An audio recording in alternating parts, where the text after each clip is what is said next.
இயேசு உங்களை நேசிக்கிறார். இந்த நாள் வேதாகம தியானத்திற்கு உங்களை அன்புடன் அழைக்கிறேன். கர்த்தரைப் போல பரிசுத்தமுள்ளவர் இல்லை. 1 சாமுவேல் 2 அதிகாரம் 2 வசனம். பிரசங்கிகளின் பிரபு என புகழப்பட்ட சார்ல்ஸ் ஸ்பர்ஜன் அவர்கள் ஒரு முறை பூரணமான பரிசுத்தவான் என தன்னை அழைத்து கொண்ட ஒரு மனிதனை சந்தித்தார். தன்னில் ஒரு பாவமும் இல்லை என கூறிக்கொண்ட அம்மனிதனின் வார்த்தையை கேட்டு ஆச்சரியப்பட்ட ஸ்பர்ஜன் அவரை தன் வீட்டிற்கு வரும்படி அழைத்தார்.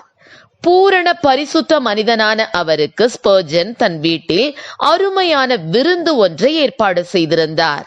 விருந்துண்ணும் போது அம்மனிதன் தன் பூரண பரிசுத்த வாழ்வுக்கான ஆதாரங்களை ஒவ்வொன்றாக சொல்லிக் கொண்டிருந்தார்.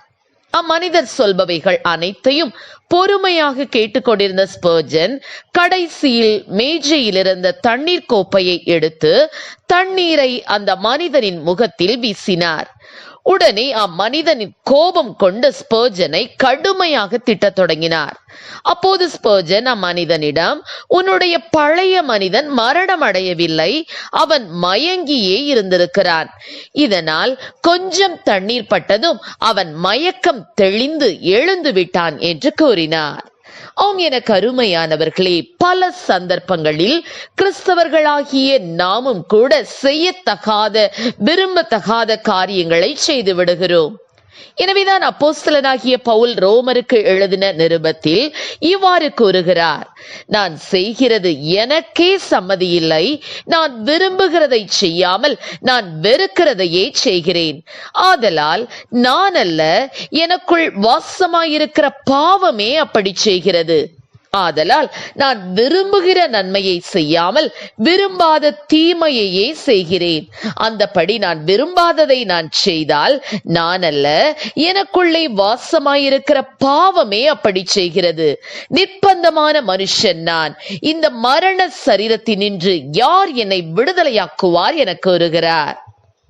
எனினும் அதே பவுல் இவ்வாறு கூறுகிறார், கிறிஸ்து உங்களில் இருந்தால் சரீரமானது பாவத்தின் நிமித்தம் மரித்ததாயும் ஆவியானது நீதி நிமித்தம் ஜீவனுள்ளதாயும் இருக்கும் என்று. ஆம் பிரியமானவர்களே, நம்மில் பாவமே இல்லை, நான் பூரண பரிசுத்தவான் என கூறுவதில் எவ்வித அர்த்தமும் இல்லை. அது சுய புகழ்ச்சிக்காகவும் வீண் பெருமைக்காகவும் மட்டுமே இருக்கும். தேவனோடு நெருங்கி வாழ்பவர்களை கூட பாவத்தில் விழத்தள்ளும்படியாக சாத்தான் பல உபாய தந்திரங்களை செய்வான்.